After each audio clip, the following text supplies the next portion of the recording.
जिसको तू बुलाए वो घर से भागे नंगे पैर, और कोई फटक नहीं सकता तेरे हुक्म बगैर। क्यों भाई जी? पत्तों को नहीं अलवी की मर्जी के बिना तो बड़ो आदमी किया हाल जाओ तो बाबा को कोटि कोटि धन्यवाद। तू भी कम, क्योंकि यहाँ जब आते हैं तो कल से ही शुरू हो जाता है कि अब अगली 1100 वाली, ऐसा होता है ना।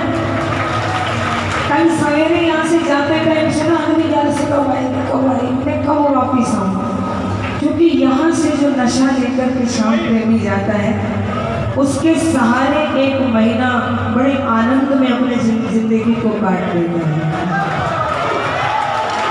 तो कुछ और कहने का आज मन नहीं किया, ये कह देते हैं चलो कि जो घाटों में आते हैं उनको बिन की नशा हो जाता है।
मन धुन सब